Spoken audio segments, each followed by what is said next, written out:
All right, let's go ahead to our next topic. Chris, Jim Tressel. What is his legacy? He just retired as the president of Youngstown State this past month. He did a great job there. Obviously, He people did. love him big time in Youngstown State, not only for the job he did as president, but as the head coach when he was there, winning national championships with the Penguins before becoming a Buckeye. What is his legacy going to be? We do have that black eye a little bit from the end of his tenure. He never coached another college game again. I don't think he as a head coach, coached a game ever again. No. Um, No, I believe he served as some of an analyst or advisor with the Indianapolis Colts at one point, but that's it. I don't think he ever stepped back on the field as a coach again. And you look at Trussell, 106 and 22 as a head coach. From 2001 to 2011, he brought home 7 conference titles, had a 6-4 bowl record, 3 national championship games, and a national title. Eric, more importantly, I also consider Trussell the guy who righted the ship when it came to the rivalry. And I love Trussell from the first moment he was there. Now, I knew a little bit about him from Youngstown State because I lived up in that area just prior to him coming back down here. Um, so I'd had a little bit of knowledge of who Jim Trussell was and what he was capable of. But you look, coming off the Cooper years when we were 3-8 in bowl games, 2-10-1 versus that team up north. Tressel came in, and he just made us believe. From the first moment he picked up that microphone, and he basically came out and said, "You know what? We're taking this rivalry back. mhm. We're going to give you a reason to be proud uh, of your team and of your students and of the state."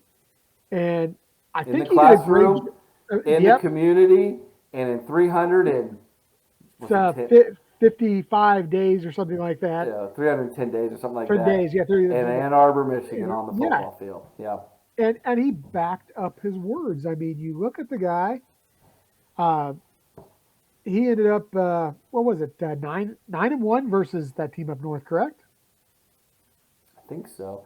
Yeah, They took one away, but yeah. yeah, So eight. I I think mean, 8-1 is his official. he backed up everything he said, and I love the guy. He was a players coach. I think he fell on a sword to save the players and save the program from humiliation and scandal.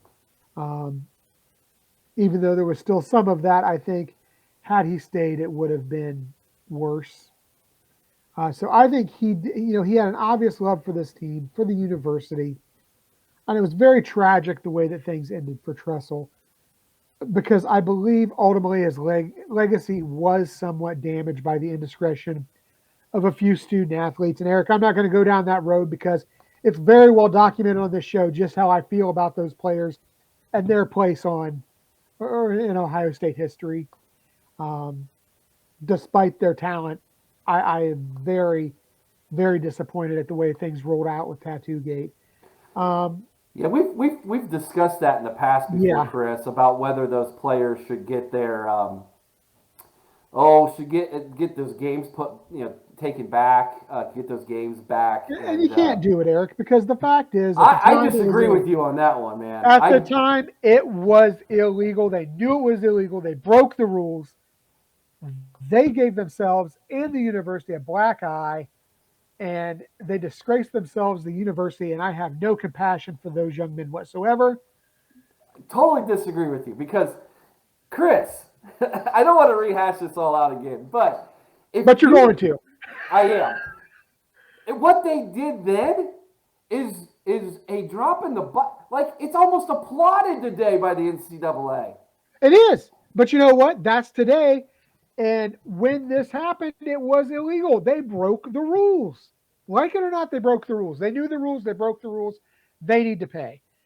Don Now, Hoffer says his legacy for me was a man who placed value in the student athlete.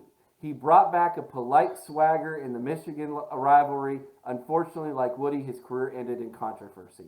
That seems to be an Ohio State trend. Well, yes, I guess you could say that.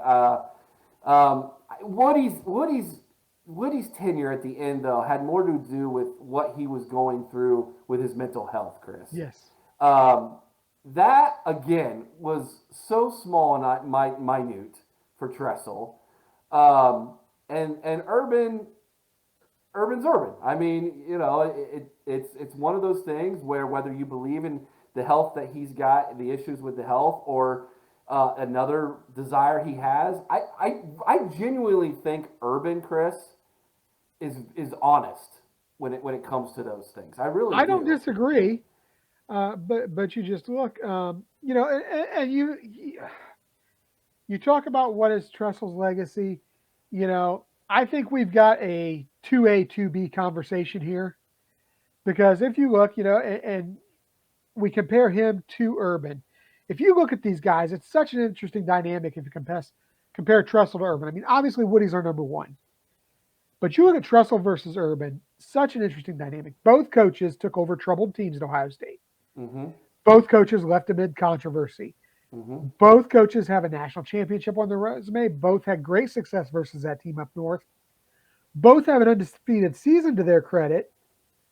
Urban, 83-9 in 7 years, 5-2 in bowl games, slightly better winning percentages on the regular season versus that team up north and in the postseason than what Tressel had. I also think, if not for, again, not to rehash bad memories, but if not for a self-imposed mandate, Urban has 2 national titles. I truly believe that. Oh, absolutely. To his credit. I feel like Urban left the program in a little bit better shape than what Tressel did. Not that it was necessarily Urban's or Tressel's fault, but Urban left Ryan Day is a solid successor. You know, Tressel, the reins went over to Luke Fickell, who at the time was very young and had put in a position that was almost impossible for him to succeed in. So I think that when Urban left the program, it was in slightly better shape. I struggle exactly with who is number 2 between these guys. I feel, as I said, it's a 2A, 2B situation. If you look at the whole body of work as a college coach, even if you go there, both are multi-time national champions, multiple-time national champions, even though Urban did it on a bigger stage.